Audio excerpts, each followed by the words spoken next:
कि आज मैं आजमगढ़ में रुका हूँ। अब यहाँ से कुछ ही देर बाद घोसी चुनाव प्रचार में जा रहा हूँ।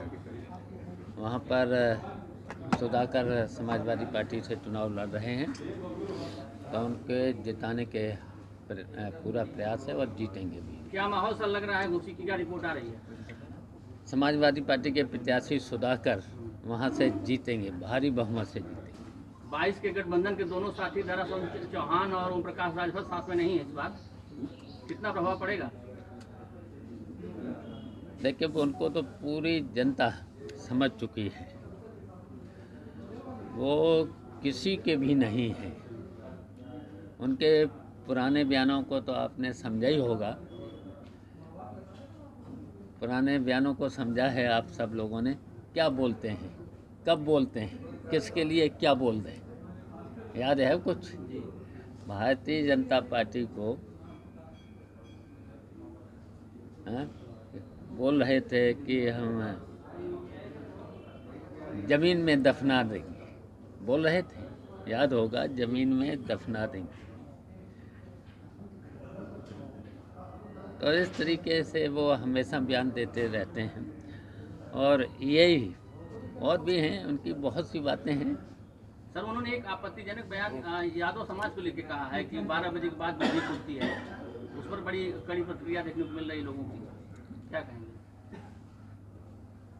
तो वो तो हम बता रहे हैं ना, वो कुछ दिन पहले माननीय प्रधानमंत्री जी को, गृह मंत्री जी को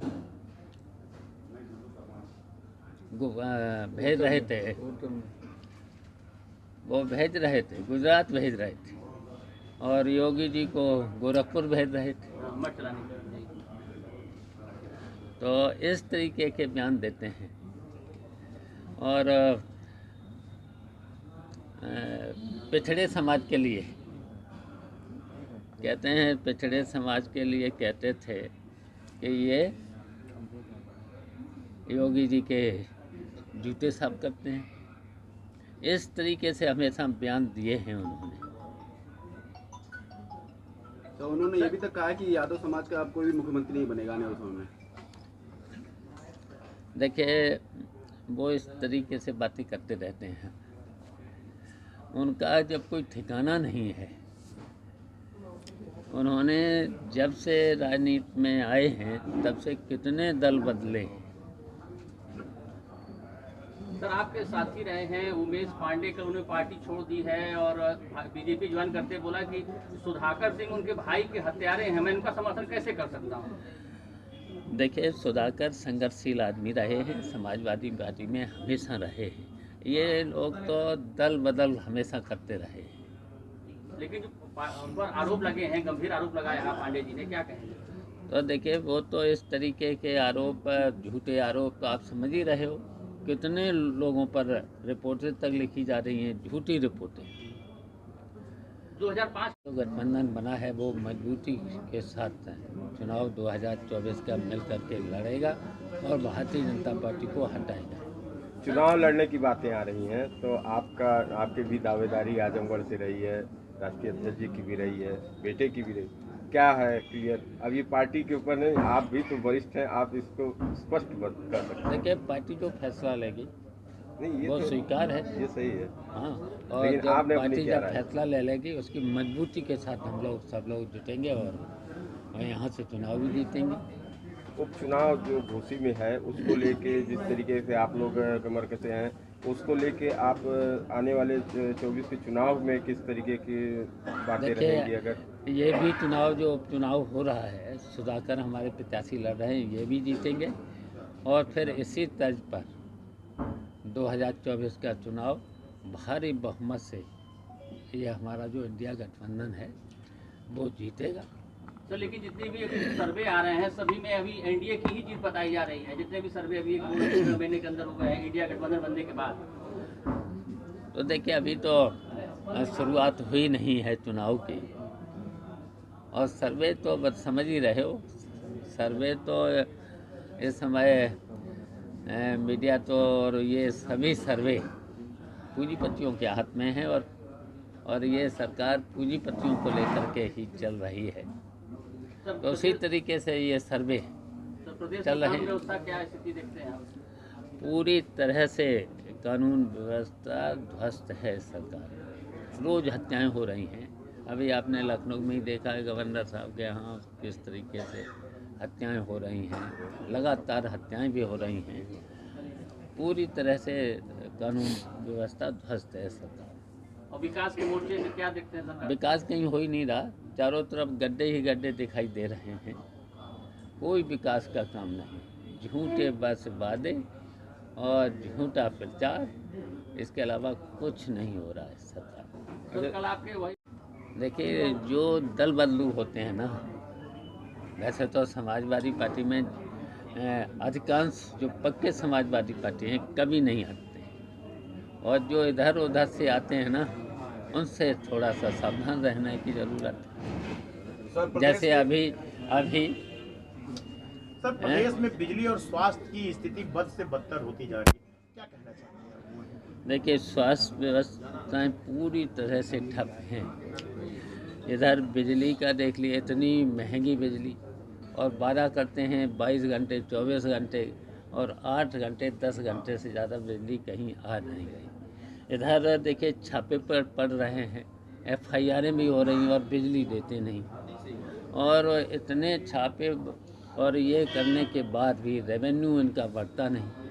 तो देखिए, ये भारतीय जनता पार्टी से ज़्यादा भ्रष्टाचार अभी तक कोई भी सरकार नहीं थी। सबसे भ्रष्ट अभी तक के सरकारों में सबसे भ्रष्ट सरकार भारतीय जनता पार्टी। सर, जिस तरह से प्रधानमंत्री के आर्थिक सलाहकार ने संविधान बदलने की जरूरत बताया है, क्या कहेंगे कि भाजपा की अगली रणनीति संविधान बदलने की है क्या?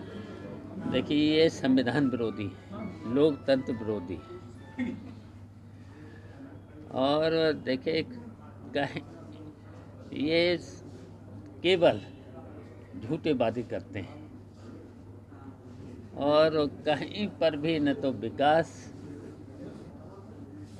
और इन्होंने केवल ये झूठे बोल बोल करके, और कहीं पर भी चाहे संविधान विरोधी तो हैं ही ये लोग, और लोकतंत्र विरोधी हैं ही। जान ही रहे हो, झूठी रिपोर्टें लिख करके जेल भेजने का काम, कितने लोगों को इन्होंने झूठी रिपोर्ट लिखा करके जेल भेजने का काम। कानून को ये नहीं मानते, जिस तरह अदालतें को ये नहीं मानते। सर आज जी भारतीय जनता पार्टी ज्वाइन कर सकते हैं, क्योंकि सदन में योगी जी बार बार 27 बार आपका नाम लिया कि चले आइए चले आइए। देखिए, ये लोगों का कोई ठिकाना नहीं है। ओम प्रकाश जो राजभर हैं, ये हमेशा दल बदलते हैं। आपको पता ही होगा 2096 से शुरुआत करी है, कितने उन्होंने दल बदले, और कोई इनका ठिकाना नहीं कब कहाँ चले जाएं, क्या कुछ बोल दे। और मैंने अभी बताया ही है आपको, कब क्या बोल दें, किसके लिए बोल दें। अच्छा सर, जिस तरह से सदन में योगी जी आपसे बात करते हैं, आपको संबोधित करते हैं, या किसी भी सवाल पे आपको बुद्धि की बात करते हैं, इसके पीछे क्या सोचते हैं? देखिए, ये भारतीय जनता पार्टी षड्यंत्रकारी पार्टी है, विभाजनकारी नीति है इनकी। तो ये हमेशा विभाजन करने की कोशिश करते रहते हैं। तो वो तो आपको अपना साथी फूट बताते हैं। डालो, परिवार में फूट डालो, आपस में फूट डालो, ये इनकी नीति है। तो आपको तो सम्मान देते हैं। तो हम वो तो देना ही पड़ेगा। हम लगातार 6 बार के विधायक हैं, और अब गए थे मैनपुरी, हमारे क्षेत्र में भी इन्होंने कोशिश की थी, लेकिन हमने वहाँ से कितने वोटों से जीता, और इस तरीके से मैनपुरी सीट कितने ही जीत, तभी कोशिश की थी इन्होंने विभाजन करने की कोशिश। प्रदेश में छोड़ रहे हैं, समाजवादी पार्टी से कई विधायक चले गए, कई पूर्व विधायक चले गए, तो देखिए, झूठी समाजवादी पार्टी के लोगों को हमेशा झूठी रिपोर्टें लिखी गई हैं, हमेशा झूठी रिपोर्टें लिखी गई हैं। तो सर क्या- आजम खां पर कितनी झूठी रिपोर्टें लिखी गई हैं। तो क्या तमाम प्रभाव पड़ेगा तरह सर के घोसी उपचुनाव का? देखिए, सुधाकर समाजवादी पार्टी के प्रत्याशी हैं, उन्हें सभी समाज का वोट मिलेगा, सभी समाज का वोट मिलेगा और जीतेंगे सुधाकर। जीत का असर क्या 2024 में पड़ेगा सर इसका? देखिए, बड़ी बहुमत से जीतेंगे और इसी तरीके से फिर 2024 का चुनाव समाजवादी पार्टी जीतेगी और भारतीय जनता पार्टी को हराएगी। तो सर इंडिया की गठबंधन की जो बैठक है तो आगे क्या रणनीति उस पर होगी कुछ? तो इंडिया की बैठक है, बैठक में अब तो तय है कि ये इंडिया गठबंधन मजबूती के साथ भारतीय जनता पार्टी को 2024 के चुनाव में हराएगा। अच्छा सर, एक इंडिया तो चांद पे पहुंच गया, आपका इंडिया कहाँ तक है?